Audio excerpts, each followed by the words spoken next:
நாகப்பட்டினம் மக்களே, நீங்க யாருக்கு வேணாலும் ஓட்டு போடுங்க. அதுக்கு முன்னாடி உங்க தொகுதியில மத சார்பற்ற முற்போக்கு கூட்டணியில நிக்கக்கூடிய எம்ஹெச் ஜவாஹிருல்லா அவங்களுக்கு ஏன் ஓட்டு போடணும்னு கேட்டுட்டு போங்க.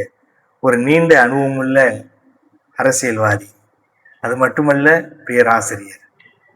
தர்க்க ரீதியாக எதை பேசினாலும் அதற்கு தரவுகளோடு தான் அவர்கள் பேசுவார்கள்.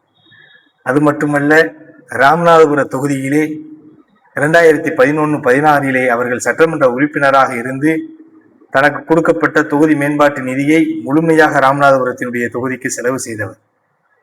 குடிநீர் வசதி, சாலை வசதி, இது மட்டுமல்லாமல் மீனவர்கள் பிரச்சனை, இன்னும் பல்வேறு சேவைகளை ராமநாதபுர தொகுதிக்கு செய்திருக்கிறார்கள்.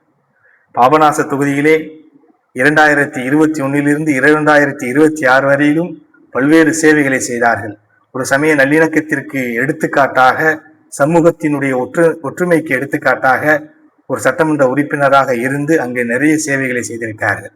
உதாரணத்திற்கு, அங்கு உள்ள கோயில்களை பராமரித்து அங்கு குடமுழுக்கு நடத்துவதற்கான ஏற்பாடுகளை செய்து கொடுத்தார்கள். அங்குள்ள ஆறுகளை தூர்வாரி சரி செய்து கொடுத்தார்கள்.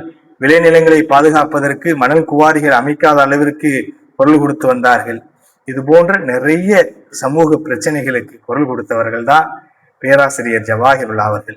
இதனால்தான் உங்கள் ஓட்டு பேராசிரியர் ஜவாஹிருல்லா அவர்களுக்காக இருக்க வேண்டும். அப்படி இருந்தால் மட்டுமே நாகப்பட்டினம் தொகுதியை இன்னும் கிளறச் செய்ய முடியும்.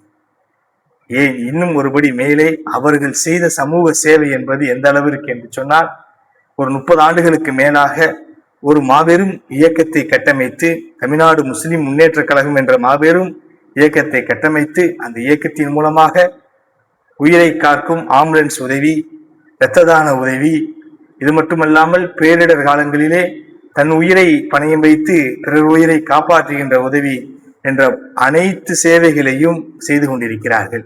இவர்களை உங்கள் சட்டமன்ற தொகுதியினுடைய வெற்றி வேட்பாளராக நீங்கள் ஆக்கினீர்கள் என்றால் நிச்சயம் உங்கள் நாகப்பட்டினம் மிளிரும் என்பதிலே எந்த சந்தேகமும் இல்லை.